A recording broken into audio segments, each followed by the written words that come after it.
एक लुटेरे ने 200 मिलियन डॉलर चुरा लिए और फिर करीब 10,000 मीटर की ऊंचाई से कूद गया। कूदने से पहले उसने और उसके साथी ने सीसीटीवी कैमरे की तरफ देखकर पुलिस को चिढ़ाया। इसके बाद दोनों एयरपोर्ट की तरफ भागे और विमान से कूद पड़े। तेज हवा में उड़ते हुए वे 200 मिलियन डॉलर वाले चेक के पीछे भाग रहे थे। तभी दोनों ने अपनी छोटी छोटी छुरियां निकाली और चेक का लॉक काट दिया। जैसे ही लॉक कटा, 200 मिलियन डॉलर के नोट आसमान में फैल गए और हर जगह उड़ने लगे। ऐसा लग रहा था जैसे आसमान में फूल खिल गए हों। फिर वो लुटेरा नीचे की ओर गिरते हुए एक ओवरपास के ऊपर से उड़ता हुआ सीधे मैक्सिको की एक गुफा की तरफ चला गया। गुफा के मुहाने पर उसने पैराशूट खोल दिया और अचानक गायब हो गया। उसी समय जो नोट उड़ रहे थे वे पास के पेविलियन के ऊपर गिरने लगे और वहाँ मौजूद लोग उन्हें उठाने के लिए इकट्ठा हो गए। लेकिन किसी ने भी उस लुटेरे का शुक्रिया नहीं किया। असल में उसने इतनी मेहनत करके 200 मिलियन डॉलर सिर्फ इसलिए लूटे थे ताकि उसे एक अजीब तरह का रोमांच और सुकून मिल सके। उसके बाद और ज्यादा रोमांच पाने के लिए वो एक छोटी मोटर बाइक लेकर सीधे एक फाइनेंशियल बिल्डिंग के अंदर घुस गया और 101 मंजिला इमारत की छत तक पहुंच गया। वहां से उन्होंने 100 मिलियन डॉलर के हीरे चुरा लिए और 1000 ग्राम के डायमंड लेकर बिल्डिंग से बाहर निकल गए। फिर लुटेरे ने हवा में पैराशूट खोला और हीरे अपने साथियों को दे दिए। इसी दौरान लुटेरे का इंटर्न ल्यूक एक बड़ा रहस्य पता लगाता है। ल्यूक समझ जाता है कि ये लुटेरे असल में उची की आठ वे एक्सट्रीम चैलेंज नाम की एक खतरनाक चुनौती को पूरा कर रहे हैं। ये चैलेंज जापान के एक्सट्रीम एथलीट उची ने प्रकृति का सम्मान करने के लिए बनाया था। लेकिन दुनिया के सबसे बड़े एथलीट भी अपनी पूरी जिंदगी में सिर्फ एक ही चैलेंज पूरा कर पाते हैं। यहाँ तक कि उची खुद तीसरे चरण में मर गया था। लेकिन ये लुटेरा 3 चैलेंज पहले ही पूरा कर चुका है। अफ्रीका का मुरामा पर्वत, मैक्सिको की यांत्जे गुफा और एक और खतरनाक प्राकृतिक चुनौती। हर चैलेंज के दौरान वह बैंक से पैसे लूटता है और बाद में उन पैसों से जरूरतमंदों की मदद करता है। बाद में ल्यूक को पता चलता है कि ग्रेट व्हाइट शार्क वाले समुद्री इलाके में एक और 10 साल में आने वाली खतरनाक लहर बनने वाली है। उसे यकीन हो जाता है कि लुटेरा वहीं जाएगा ताकि उची के आठ वे चैलेंज का चौथा मिशन वाटर फॉरेस्ट पूरा कर सके। जैसा उसने सोचा था वैसा ही हुआ। जिस दिन ल्यूक उस जगह पहुंचा उसने देखा कि वही लुटेरा समुद्र में तैर रहा है। ल्यूक तुरंत एक एक्सट्रीम एथलीट का भेष बनाकर सर्फ बोर्ड लेकर समुद्र की लहरों में कूद पड़ा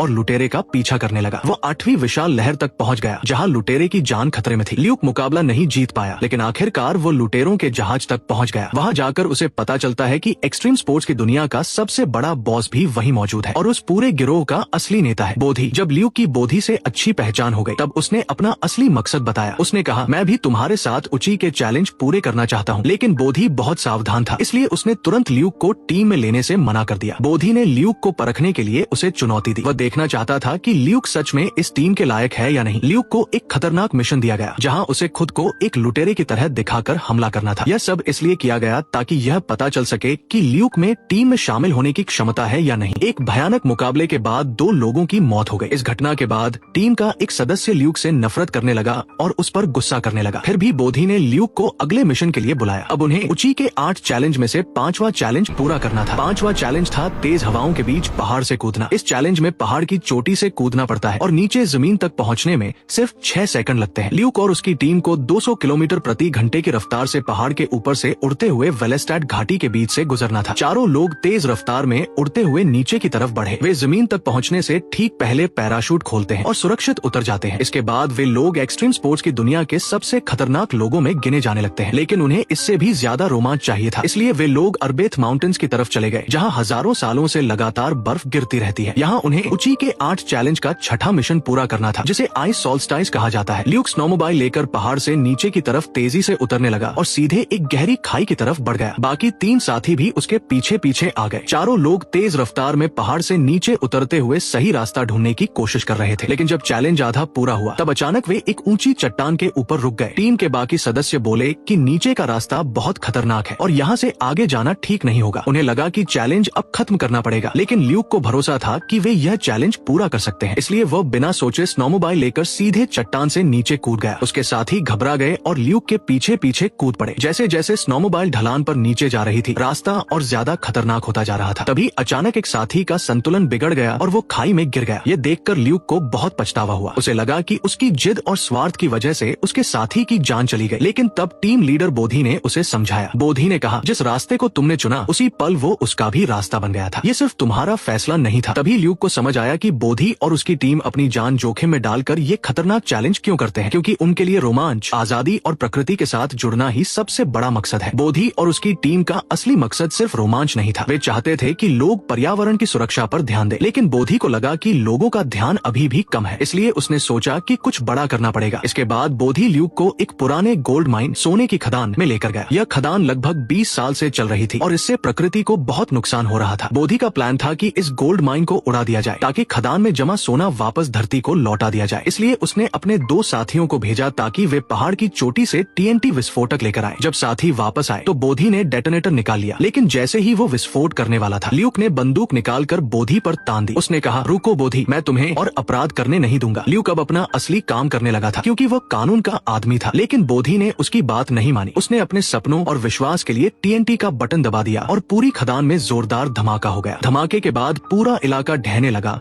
और सबको वहाँ से भागना पड़ा। इसके बाद बोधी और उसकी टीम वेनेजुएला की ओर निकल गए क्योंकि उन्हें अगला चैलेंज पूरा करना था। ये था 7वां challenge, Angel Falls. Angel Falls दुनिया का सबसे ऊंचा झरना है जिसकी ऊंचाई लगभग 1000 मीटर है। यहाँ उन्हें बिना किसी सुरक्षा के 90 डिग्री की सीधी चट्टान पर चढ़ना था। तीनों लोग सिर्फ अपनी उंगलियों और पैरों की ताकत से धीरे धीरे ऊपर चढ़ रहे थे। अगर जरा सा भी पैर फिसल जाता तो वे सीधे गहरी खाई में गिरकर मर जाते। चढ़ाई के दौरान एक जगह मजबूत पकड़ नहीं मिल पाई और टीम का एक सदस्य सिर्फ एक हाथ से चट्टान पकड़कर हवा में लटक गया। उसने ऊपर चढ़ने की बहुत कोशिश की, लेकिन आखिरकार उसकी ताकत खत्म हो गई और वो गहरी खाई में गिरकर मर गया। ये देखकर भी ल्यूक ने हार नहीं मानी। वह बोधी को पकड़ने के लिए आखिरी ताकत लगाकर ऊपर चढ़ गया। जब वह ऊपर पहुंचा तो उसने बोधी से कहा कि अब तुम सरेंडर कर दो, लेकिन तभी अचानक बोधी ने अपनी आंखें बंद की और झरने से पीछे की तरफ कूद गया। ल्यूक भी उसके पीछे गिर गया। ल्यूक को लगा कि अब दोनों मर जाएंगे, लेकिन वे नीचे पानी में गिर गए और तेज नदी की धारा उन्हें बहा कर ले गई। ल्यूक किसी तरह बच गया। बोधी ने ऐसा इसलिए किया था ताकि ल्यूक को समझा सके कि ओजाकी के 8वें चैलेंज का असली मतलब क्या है। इन चैलेंज का मकसद सिर्फ रोमांच नहीं बल्कि प्रकृति की ताकत को समझना और उसका सम्मान करना है। बोधी का मानना था कि हमारी सभ्यता के सितारे हमें समुद्र की ओर ले जाते हैं। इसी वजह से उसने अपनी जिंदगी का आखिरी और सबसे खतरनाक मिशन शुरू किया। ये था 8वां और अंतिम चैलेंज, जिसे पूरा करने के लिए उसे समुद्र की सबसे खतरनाक लहरों का सामना करना था। लेकिन ये चैलेंज लगभग मौत को गले लगाने जैसा था। ल्यूक को ये बात अच्छी तरह पता थी। उसे अपने बचपन की याद आई जब वो अपने पिता के साथ यहाँ आया था। उसके पिता डॉक्टर थे और उन्होंने उसे बताया था कि अगर कोई इंसान इन खतरनाक लहरों के बीच चला जाए तो वापस लौट कर आना लगभग नामुमकिन होता है। ल्यूक ने बोधी से कहा, अगर तुम वहाँ गए तो शायद वापस नहीं आओगे, लेकिन बोधी ने मुस्कुराकर जवाब दिया, क्या ये खूबसूरत नहीं है? यही मेरा रास्ता है। जब ल्यूक को पता चला कि बोधी अपनी जान देकर भी 8वां चैलेंज पूरा करना चाहता है तो उसके मन में बहुत बड़ा संघर्ष हुआ। आखिरकार उसने फैसला किया कि वह बोधी को गिरफ्तार नहीं करेगा बल्कि वह उसके सपने को पूरा होते हुए देखेगा। ल्यूक हेलीकॉप्टर की तरफ मुड़ गया और बोधी ने अपनी मछली पकड़ने वाली नाव के इंजन को पूरी ताकत से चला दिया। तेज हवा के बीच उसने सर्फिंग बोर्ड उठाया और विशाल लहरों की तरफ दौड़ पड़ा। कुछ ही देर बाद समुद्र में 9वें स्तर की खतरनाक लहर उठी। बोधी उस विशाल लहर के अंदर चला गया और धीरे धीरे उसका शरीर पूरी तरह समुद्र में समा गया। वह फिर कभी समुद्र की सतह पर वापस नहीं आया। ल्यूक के दिल में ये बात साफ थी कि बोधी के लिए सबसे सही जगह यही थी, एक्सट्रीम स्पोर्ट्स की दुनिया। लेकिन अंत में कहानी हमें यह भी सिखाती है कि सपने चाहे कितने भी बड़े क्यों न हो, उन्हें पूरा करने के लिए अपराध करना सही नहीं होता। और एक सच्ची सलाह ये है कि बहुत ज्यादा खतरनाक एक्सट्रीम स्पोर्ट्स से हमेशा दूर रहना चाहिए।